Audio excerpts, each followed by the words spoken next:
We're gonna ask you some questions here, man. You can just shoot. If you want to tell a little bit about your band, it's fine. You can do that first if you want. Yeah, all right. Well, I'm Joey. I'm from the band Layne's Calling, right out here out of Louisville, Kentucky. Just released a new EP called Die For It with Pavement Music and Sony Entertainment. You can pick that up on all digital platforms. Also just released a new music video for our song Grave Decisions. Make sure you go over to YouTube and check that out. We'll also be playing that later on during the show. Alrighty. Yeah, we'll definitely play that, and I guess we'll put a link to that, too, on our page, too, so to link you to it. We can do that. That way, if you... Yeah, so y'all don't have to hunt and search. Yeah, hunt and search for it. All right, so I guess the first question here that we have for you, is there anything that you've learned from your time in the Army that applied to your music? Really just the dedication and perseverance aspect of it. I mean, military, you don't really have an option to quit, especially not being an infantry airborne guy like me.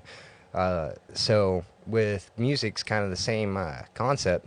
You can go out here and, you know, we kind of talked about this earlier where you got a lot of these bands that just think that you can jump out there and you're automatically a signed artist and now you're millionaires, and it just doesn't work that way anymore. You have to get out there and you have to tour and be consistently putting out more product, and you're going to run into road bumps all along the way. That's part of it. Anytime you do something long enough, you're going to have your bumps in the road.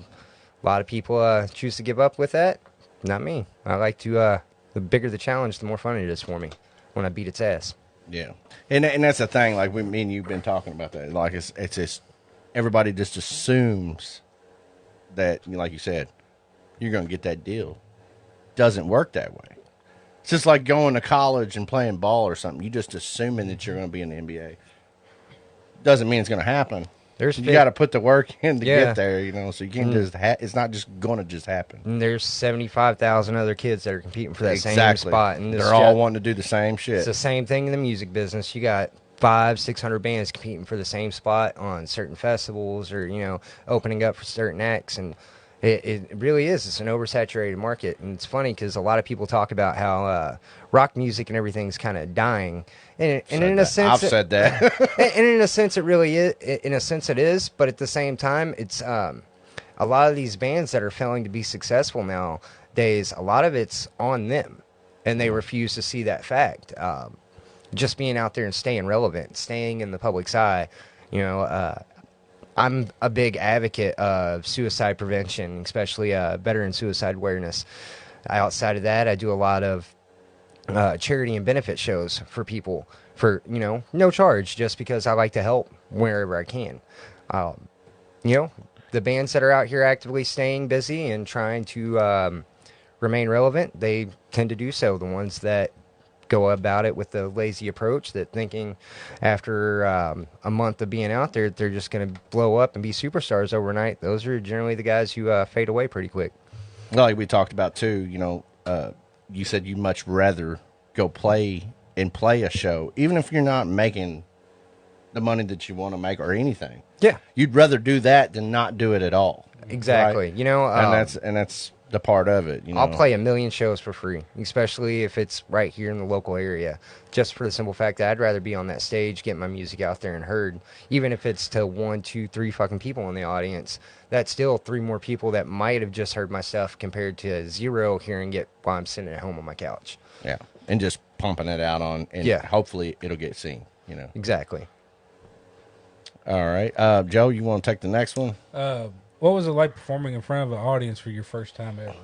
Man, to be honest, it was absolutely nerve-wracking. A little bit of fun background about Layne's Calling. Before we were even a band, I had our distribution deal on the table from Pavement Entertainment. Didn't even have a group of guys. Released a song, Not Well, that literally just blew up in a matter of 72 hours. So our first show was actually with the bands Royal Bliss and Joyous Wolf. I'd never even been on a stage before, and here I am going out there and really didn't have a set lined out. Maybe had 4 practices with the group of guys that we played the show with, and improvised about 95% of the show. Yeah. I hear you on that one because the first time I ever played, we played somewhere and there was like 2 bands that didn't even show up, and we were supposed to be like the opener, so we only had like 3 songs, and that was it. That's all we had, and they didn't show up, so they're like, "Hey, can you play some more?" I'm like, play the same 3 songs again. So we got drunk, kept playing the same 3 songs, and I was like, man, this is so embarrassing. I was like, I just want to get off the stage. I don't want to do this no more.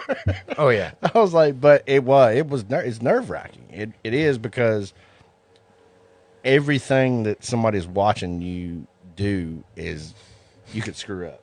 Oh yeah. And I did, but people didn't even realize it. That's what I didn't understand. Is like, unless you played or you was in a band at one time or you paid attention to that shit, nobody really notices if you hit a chord wrong. But you do. You know you did. Oh yeah. And you can probably ask any musician when they're doing it, they probably like, oh yeah, I do that shit all the time. Mm-hmm. But you don't see it. No. Because you're just like, oh man, they're so damn good. Oh, well, that's like, you'll see some videos where the drummer will lose a stick and he'll just keep, Yeah, and he'll reach down and grab another one and shit. And it's just like, yeah. I would have been like, oh shit, I would have probably just stopped and be like, I don't know what to do.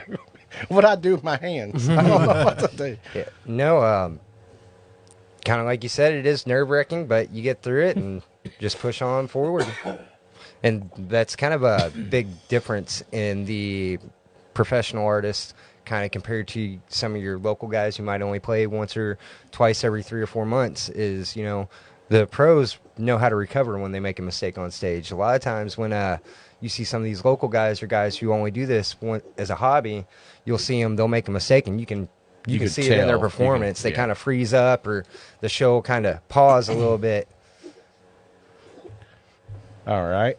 So do you prefer, like, when you go out and you play, would you prefer to play at a large rock festival or like a small venue? Which one is your go-to?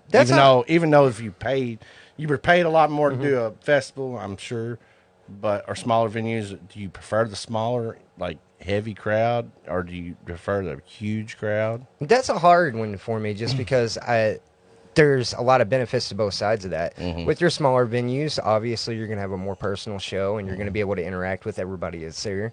But with your larger rock venues, obviously you're going to have a lot of energy. You're going to have a lot more people, and just the energy is being the biggest thing.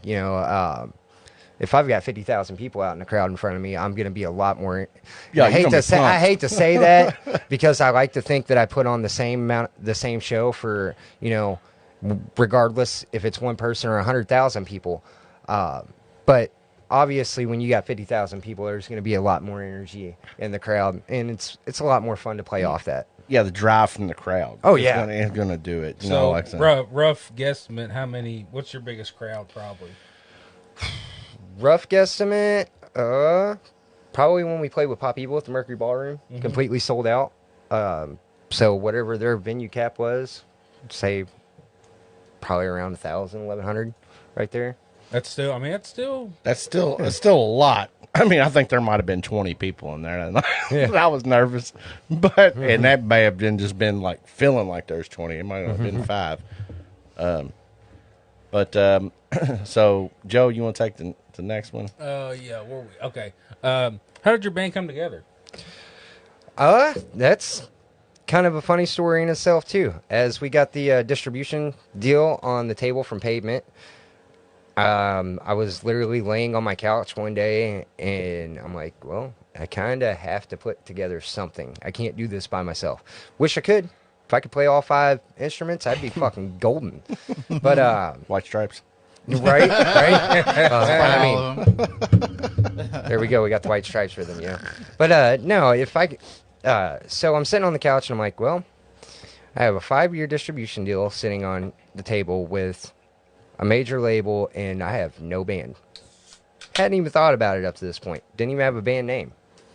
So came up with the name Layne's Calling because I'd been compared to Layne Staley a few times, just vocal-wise, and in that vocal range.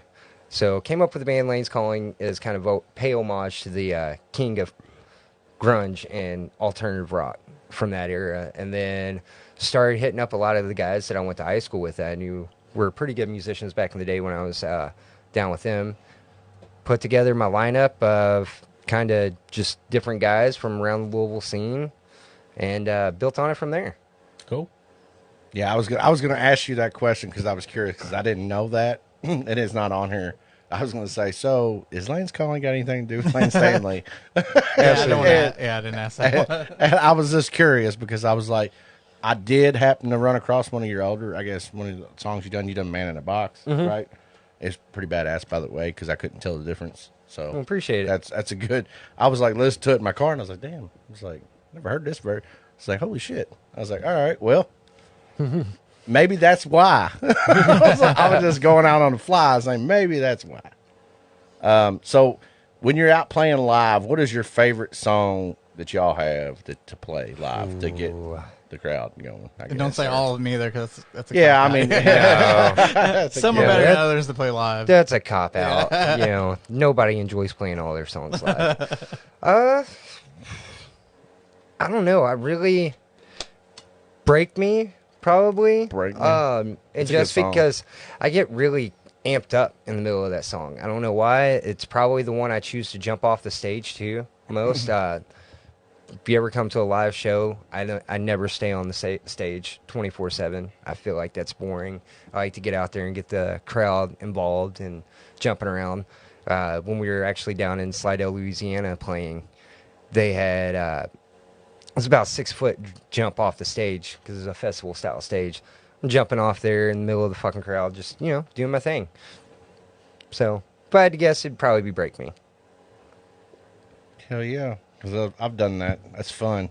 It is. It is. It's not fun when they don't catch you. No, that's why you don't ever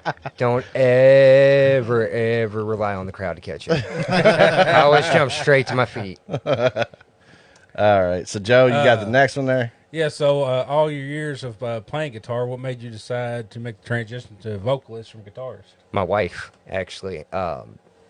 I played guitar since I was 15. I got my first electric guitar from my grandparents on Christmas Day, and I spent, I don't know, the entire Christmas vacation down in Florida as a kid studying 3 basic guitar chords. So I taught myself to play guitar, and then me and my wife got together, and I was right at, I think, 22 or 23. Never even thought about being a vocalist before, and me and my wife got in a big fight. Had written the guitar parts for the song Not Well, and she was like, well, now it needs vocals. And I was like, well, I don't know anybody that's a singer from around here. And You do it. yeah, that's basically how that happened. I hit my nephew up, who I record all our stuff with, and gave it a shot, and that's how Not Well was born. So you never did no shower singing or anything like that? She heard your voice and be like, oh, man, No, I mean, you sound good. You should do that. I think everybody does. They're in the car screaming and everything, but Hell to me, yeah. that was just You just didn't think that Yeah. you was... There was nothing there that that ever implied, hey, I'm going to go be a vocalist today. Yeah. You just didn't have that outlook, I guess. You just like, you liked playing the guitar. Yeah. And didn't really think about that. I'm sure you played. Did you play when you was by yourself and sing a song? Or I something still like have a that? hard time doing that to this day. That's kind of why I don't take over the guitar parts for the band, just for the simple fact that I can't play and sing at the same time. Yeah, with the same energy. Yeah, it really sucks trying Yeah. to keep timing with that. Yeah, I So understand. So you said you were self-taught. You Yep. self-taught. I taught myself Sweet. how to play guitar. Sweet. Taught myself everything that I know about vocal-wise anyways. And just kind of went from there. So who inspired you to make music? You know, like what growing up, like what was the bands that inspired you to do music? Man, I derive inspiration from everybody, really. I mean, when I first started, I guess Metallica was a big influence because, I was a Hell guitar yeah. player. Their so- old shit. Yeah. Oh, yeah. but I mean, Everybody loved their old shit.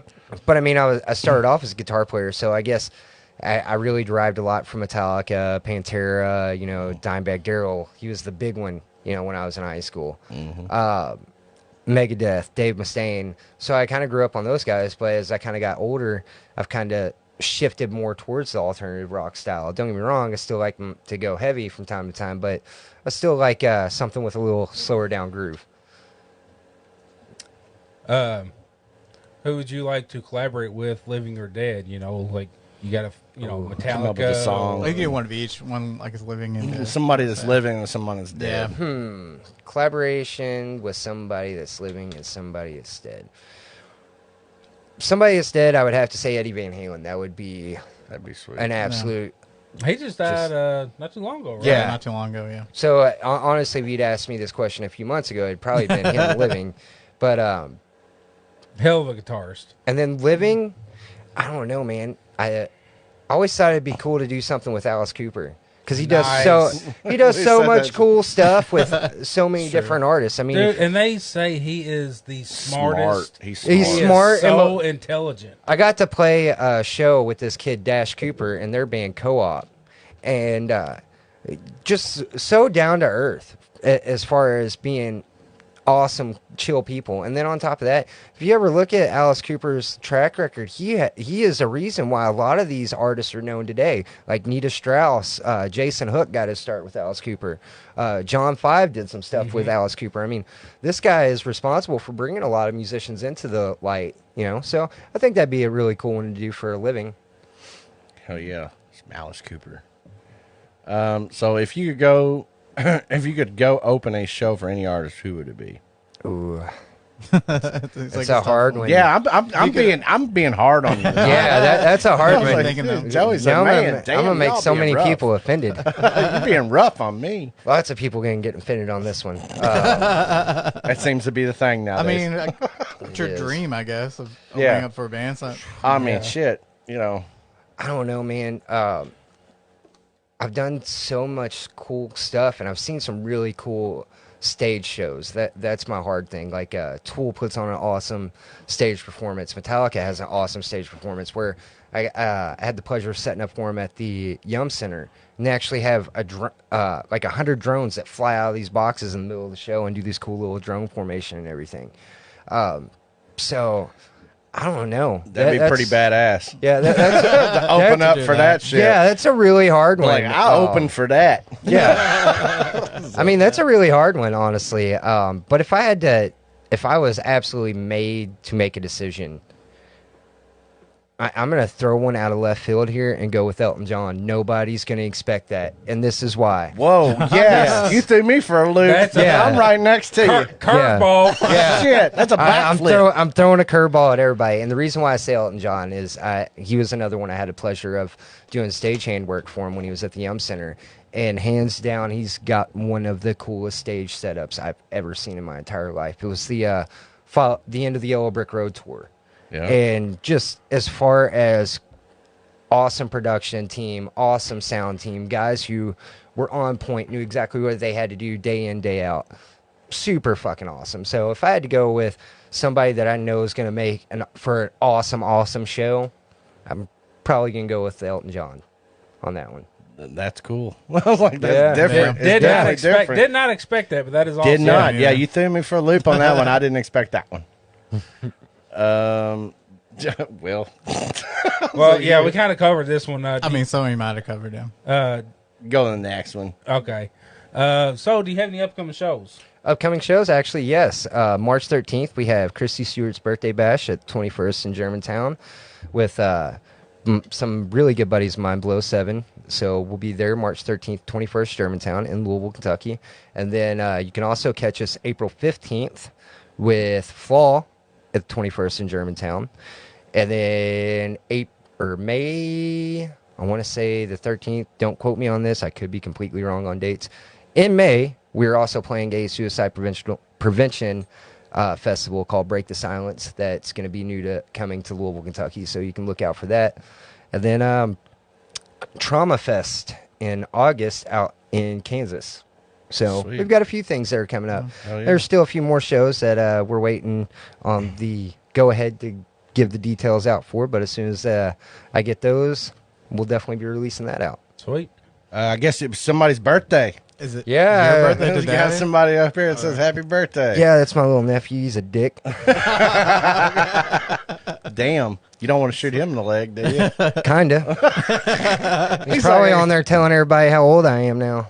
Oh, shit. They will now, probably. Yeah, Oh, I was yeah, like, he will yeah, now. definitely. Oh yeah, now. he's telling everybody right now. Somebody look like Nah, about I d- 55. No, I do love my little nephew. that kid's been through a lot, and he just overcome a lot in the last few years. So Hell yeah, man. So, So I mean, this one ain't up there, but like when you're performing, do you do any cover songs? absolutely. I mean, obviously, Layne's Staley being one big influence. We do some Alice in Chains. I'm actually working on a few new ones to add to our set now. So if you want to find out more, come to a show soon. that or also go to their page, man, and Yeah. follow them. You want to know dates when they're playing. I'm sure y'all posted shit up. Oh there, yeah, right? So, I spend 23 of the 24 hours of my life on Facebook a day promoting, shooting stuff out. So get it ready, get out there, go check us out, and get out to a show. hell yeah, man. It's I know- nothing like watching it live.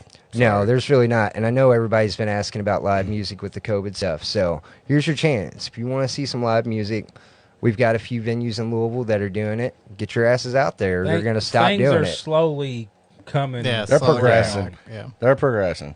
Yeah. I mean, they're not- It's got to. It's not going to be like it was 2 years ago, No. pre-COVID, obviously right now. But Mosh pit and 6 foot apart. yeah, yeah. You better have swords. Yeah. Plastic You'll swords have- for you'll have- everybody. You'll have the foam pool noodles. Everybody gets one free pool noodle. Yeah, at there entry. you go. So yeah, I mean that's definitely gonna be different, but don't let it stop you from going and singing. That's the No. way I feel. I don't know. You might want to be. I mean, You know, it is if what it you is. don't feel Yeah. safe, then by all means. Yeah, it's not. You just make that decision. Yep. But so how do you feel? We talked a little bit on this earlier, me and you, because we went way back on it. Yeah. MySpace back on it. Yeah. Wow. Yeah. About Wow. how do you feel social media has impacted music business? It's killed it for me. I mean, it's went. The same. The worst part about social media and the music business as a whole now is the first thing, especially if you're being approached by a label, the first thing they ask you is what your social media following's at. And it's sad because a lot of that Facebook numbers aren't going to reflect the quality or the caliber of band. They just don't. And we kind of talked about this as far as one week you may be doing great on Facebook reach, especially if you're paying for their ads. The next week you may not reach 5 people. Yeah. And that's just about when they decide to nerf you, or if they decide to nerf you, what's going on in the world. I know during the elections they nerfed a lot of people's public outreach unless it had something to do with the election. So, I mean, I think social media, it's a cool way to connect with your fans. You know, it makes things connecting easier in a sense. But at the same time, it can also be a huge burden. And I think that's what we're seeing kind of the shift in, even with Spotify. Spotify pays their artists less than pennies per stream, and yet they'll be the first ones to take your money for promotion. Yeah. And if you don't pay them for promotion, then they're not going to put your stuff on any of their playlists. So you're kind of damned if you do, you're kind of damned if you don't. I just read his comment on. Yeah, he was on. I think Chris is on. He kept holding the mic up and he said something bad. Looked like he was deep throating it. Yeah. But yeah, I mean that's what we was talking about too. I remember, like I said, I'm not a mainstreamer. We talked about that. I'm not a mainstream person like country, rock, whatever. I never have been. And I missed those days, and I felt like it died, for a long time. That's what we was talking about. It's like it just died for the reason that I guess MySpace and all that was getting kind of big at the time. And then it went to like where you had random chicks sending you, hey, you want to hook up? I was like, I thought this was supposed to be for musicians at first. And it went from that to a hookup site. So that kind of dropped off after that. So you had nothing really until Facebook, whenever the hell that came out. I was late to the scene. 2007, 2008 or Yeah, I was something. gonna say I was late to the scene to get on Facebook. But it was a way of finding artists without going to shows. But that was part of the thing that I loved about it when I was younger. Is going to them shows and just, getting in the mix, mosh pitting, finding some band from Ohio that, you was just like, damn, man, them guys rock. But now you've got so many outlets and so much shit coming at you. Dude, like I said, it's a That- 24. You almost, as a band, you almost have to have a social media personnel, Yeah. or manager. And a to lot of just- them do. Like, if you ever send it to Yeah. like musicians and shit, they're like, "Oh yeah, they type right back to you. And you're like, I know that's not you. Yeah. I was like, I'm sure that's like somebody just going over your Yeah. shit. Now, you know? personally, I manage all of our own social media just for the simple fact that I like that interaction with our fans. I like that personal. But I touch guess to once it. somebody gets so big, it's Oh, probably dude. beyond. Me being and my able to, drummer you know. talk about this constantly. He's like, dude, I honestly understand how so many messages get lost in the mix. I receive so many requests and just messages during the day. I forget to respond to some stuff, and then by the time I think about it, it's already lost in the mix. Yeah, and then you between feel 10 like million that other you things. just totally forgot that person. Yeah. The person that asked you that might really be into it, but you Mm-hmm. lost that grasp on it. I always wondered that, a big time celebrity on Facebook. No, You it's know, how it's many all. messages they get, or Oh, I'm sure it's Oh, shit. you know, tons. constantly, yeah. Dude, it you can't is. keep up with it. No. There's no No. way. And sometimes, if you ever look at it, it's their music page. Right. It's not like Luke Bryan or whatever their page is, or anybody's page. It's like their music page. Mm-hmm. It's like where they put on there about their shows and different shit. But it's not like them. So you're messaging pretty much, I guess, like their promotion social media manager. Yeah, their manager. So you're not really talking to them. No. So that's what he's saying. Like trying to keep up with that shit. If you get to amounts that just so crazy. Yeah. Like I couldn't even begin to imagine what it'd be like for the guys. Actually, Jason Hook from Five Finger Death Punch. That guy, he's super down to earth. Responds to pretty much anybody on his social media. He's kind of Instagram bound now, but I couldn't even imagine being one of those guys. The amount of requests that they receive a day and trying to keep up with that it just nerve wracking. And I'm sure they get just blasted by people that's coming up with like a new band. Hey, Oh, yeah. hey, I've heard about you. Hey You know, man, check my stuff out. Hey man, you listen wanna... to my listen Right, to my listen right. to my cassette. And I've been that guy. Don't get me wrong. I've absolutely been that guy. Yeah. Because I feel like Everybody's gotta at be the that. same time, I might send it over to them. They might not listen to it at all. They might listen to it. I don't know that. It might but- take you 5 times too. Yeah. It may take 10 times. It just depends on it goes back to stemming to what you was talking about before. Having the drive to keep on because it may get lost. in the You mix. may get 10 million no's before you get that one yes, but that one yes might be the one thing that changes everything. But like for you said though, if they're getting that many messages, how easy was that for your shit to slip? If you just sent one Oh, message yeah. and you just said, "Oh, well, screw it, I guess they don't like me." And that's where a lot They of may have people never even heard your shit. Yeah. You know what I'm saying? It just might just spam got lost somewhere in the and sauce. they just didn't. Yeah, they just didn't pay attention to it. It took them 10 times to seeing something, and finally they're scrolling through. I'm gonna check 10 today, and you're one of the 10 that you Yep. sent. So that's basically what you got to watch for, I guess. Yep. It's exactly. The music industry's been around for centuries. If you could change anything about it, what would it be? The drama. Hands down. It's like that. The Drama. drama of the music industry, and it's like the deeper I get into it, the more drama I seem to find, and it's sad. It really is, because especially when you start getting to the level that we're at, you see it and you try so hard to be professional, and it's almost like you can't have an opinion because you never know who you're going to offend with that opinion. Right, Oh. especially these days. Oh you yeah. know? So, your opinion, what might have started out completely innocent, now has turned into, well, this is what that guy said, and it's become so misconstrued by the time it gets back to you. Yeah.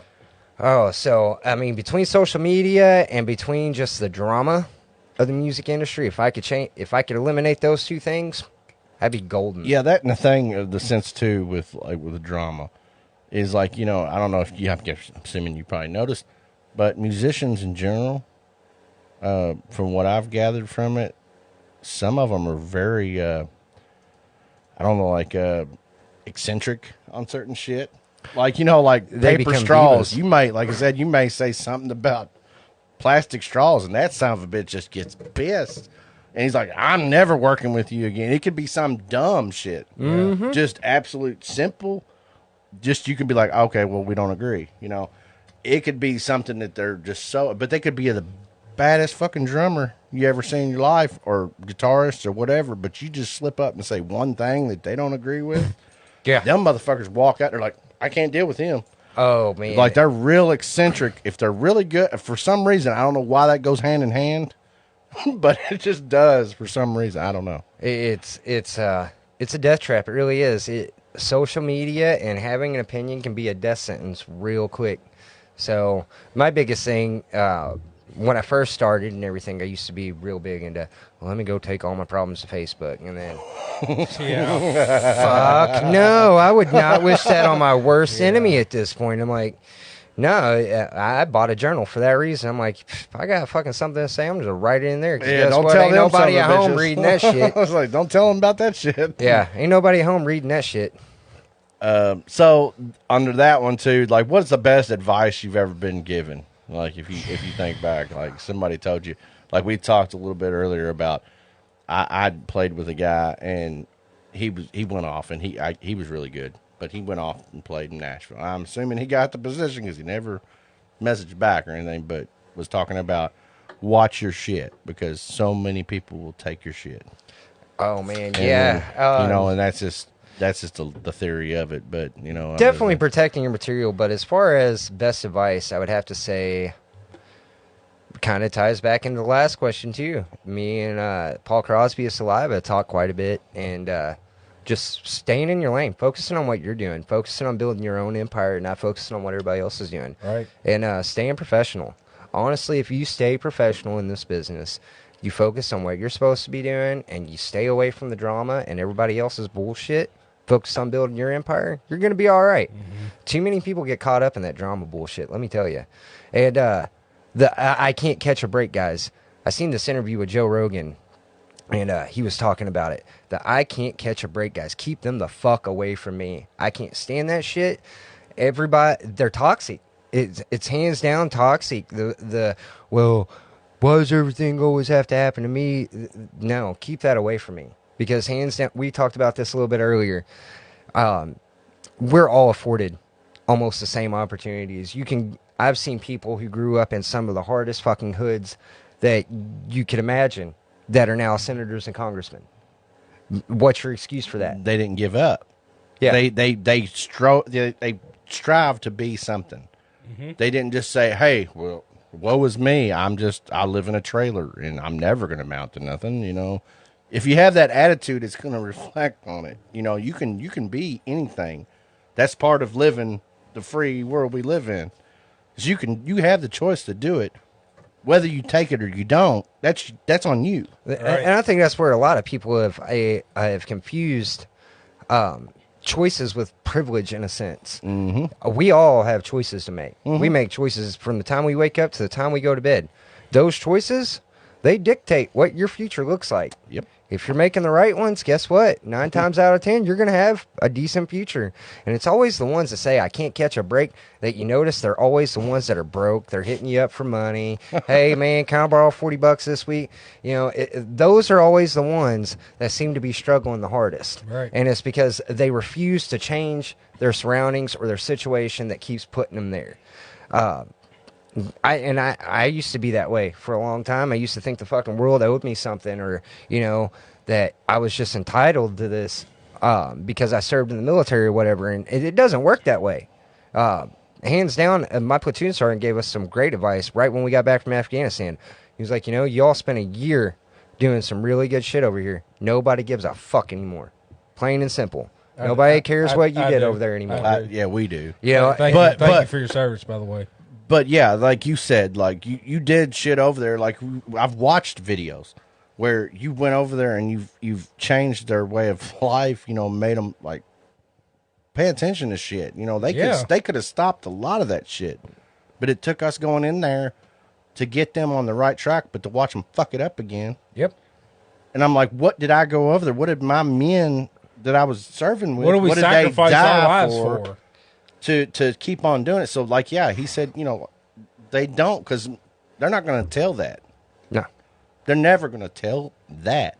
No. They're just like, oh, well, nobody fucking cares. Hands down, if the American people knew exactly what happened in Afghanistan or Iraq both, there would be no war going on right now. There'd be a war, but it would be here at home. I've heard stories. Yeah, You know? and that's the thing of it is like you said, he said something that meant it does mean something because it really don't give a fuck. No, it's only when it pertains to them, like we talked about. What was me, that kind of shit. Nobody cares. Like you can go out there and say it to a million fucking people. They don't care whether you're living in a trailer, you're poor, or you got shit or whatever. Nobody gives a shit. Everybody's got their own set of You issues. gotta care. Yep. You gotta want to get that job. Fuck, if you gotta work 2 jobs, go work 2. I was like, I don't care what it is, but you're the one that's gonna make that difference. Not anybody else. Most millionaires, the way they gained their first million, they had 7 different sources of income.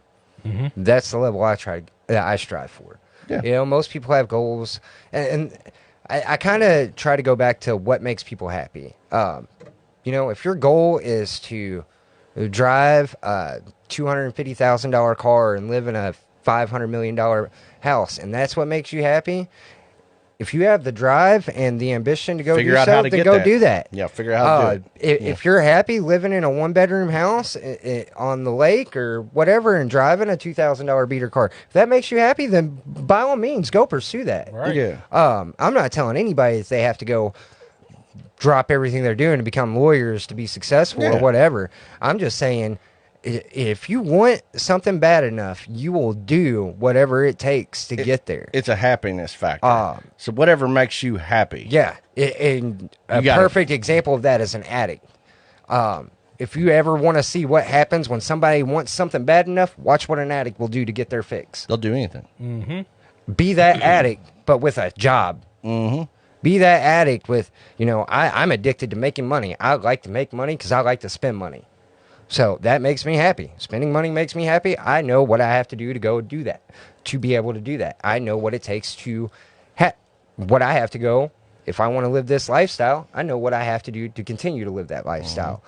I think some people get so comfortable in what they're doing, or they don't see the way out. They'd rather blame everybody else or everything else around them than to go out there and do what makes them happy. But by all means, if you're happy, raising a family or doing whatever, by all means pursue that. But don't come to me and say, well, I live in a rundown piece of shit driving a $500 car. I got 4 kids Yeah. that I pay. You did something to make them kids. So I'm like, Yeah. don't do that if you didn't want them. Just don't complain to me because you're stuck in a rut from the choices that you made. Yeah. That's my big thing. Every choice has a consequence. Absolutely. So, I can make a choice to go out here and rob a bank. Consequence of that shit, I'm going to be probably shot or arrested. Yep. I can make that choice not to do it. Has nothing to do with anybody else. We all have I can the make freedom. that choice. We all have the freedom to make the choice. We Yeah. are not free of the consequences of those actions. No, you can, like I said, whatever you do has a consequence. Yeah. If I Whether go out whether here it's just good or bad. I decide to go out here and race my truck down the road at 100 mile an hour and I hit a tree pole, guess what? Yeah, I only have myself to blame. yeah, and you can be dead from that. Yep. So I'm like, there is a consequence to anything you do. It could be good. It could be a good consequence. It could be a bad consequence. Just what you choose to do with that is what makes it. And I think a lot of people get that confused with whatever the case may be, and they use that as an excuse. Well, like I of why said, they're not moving in forward. a lot of it, I understand. Don't get me wrong. I'm not always, I've had it, rough. I've been through rough times. I've done that shit. So, for you to sit there and say, "Hey, I've had this and this and this and this and this done," yeah, well, everybody might have. Maybe somebody's went through their life and never had a problem. Fuck, I don't know. But to sit there and dwell on that problem, I'm where I'm at because I did not stay dwelling on that problem. Right. I bounced back from adversity and went on. I spent many hours awake at night figuring out what the fuck I did wrong. Exactly. And how I was going to move Because I know I past it. done something wrong. Yeah. So I had to bounce back from it. But until you realize that, it's not going to change. You Yeah, can't and just keep blaming You're going everybody to for your continue problem. in the same cycle, continue doing the same thing you were doing 5 years ago. Yep, exactly. All right. Joe, you want to take the last one we got here? Yeah, and this is probably going to go back to the question before It I really asked is. you. What is your favorite and least favorite part about being a musician? My favorite part about being a musician is just the amount of people that I can help with my The music. free food.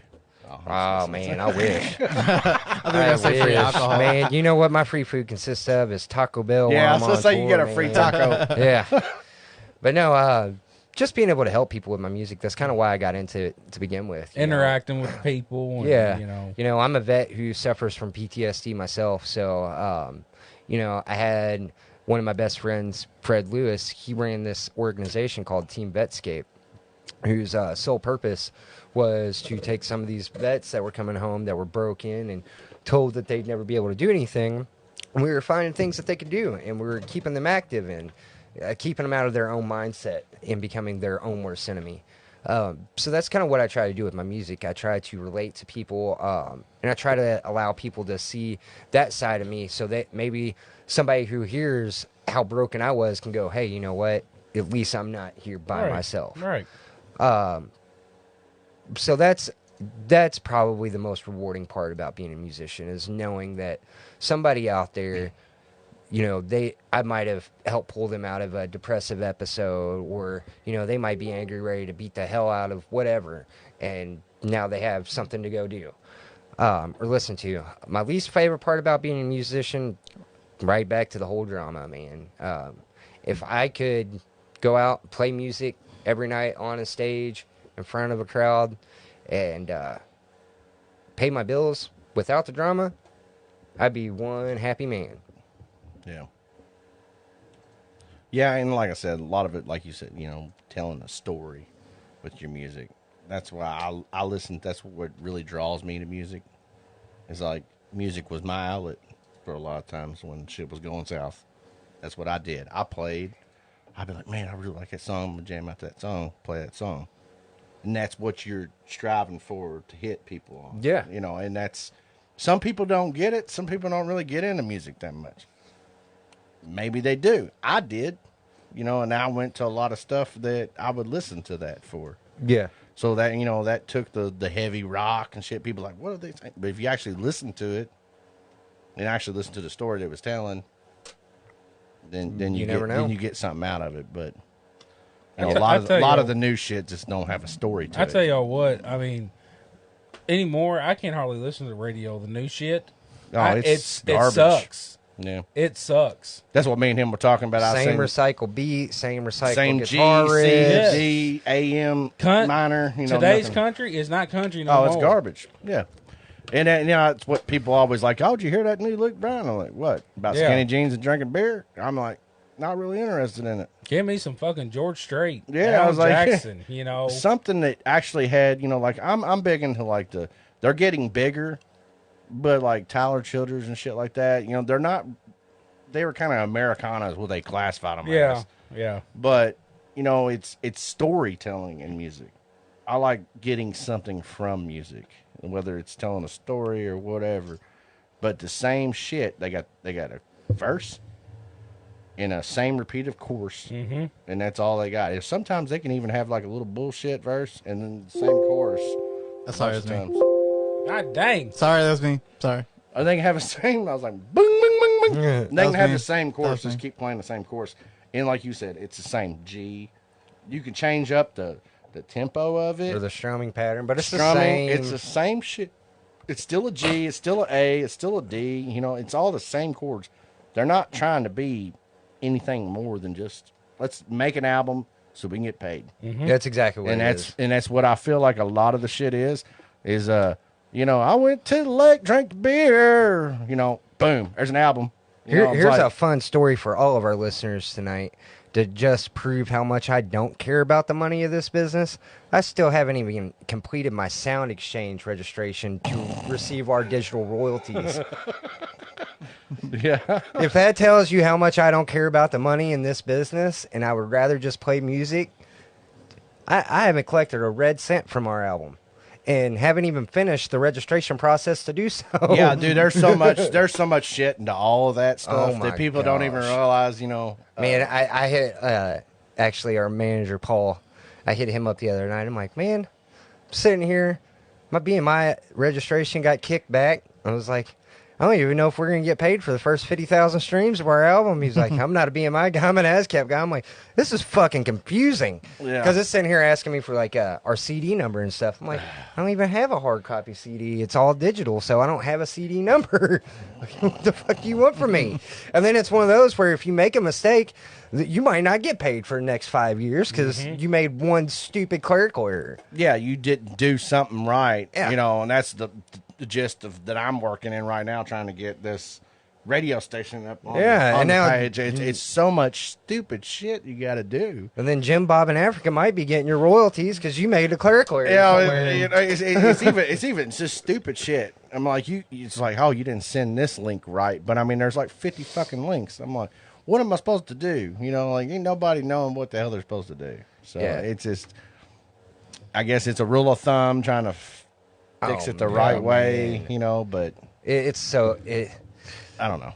It's very Yeah. confusing. It when is when it's trying to come I to think that they shit. do it on purpose too, so they can see how many. Oh people yeah, don't so get they paid. hope that you Yeah. fuck up, and they can just Yeah, get your, we got get your everything for money free. off, get your money off your music, Yeah. and be like, ah, we don't have to give him money because he didn't never put up Yeah, his he doesn't shit. know what the fuck he's doing. Yeah, he's not done sound. He's not done sound the cloud shit. So They're they're not going to sue us because he doesn't have a clue. Yeah, this motherfucker don't know where he's going. So let's just. Yeah, we'll play all kinds of his shit. Yeah. Come on. Yeah. We don't have to pay him. Yeah. So yeah. But I mean, if you want a whole bunch of streams, I guess that's one way to go about it.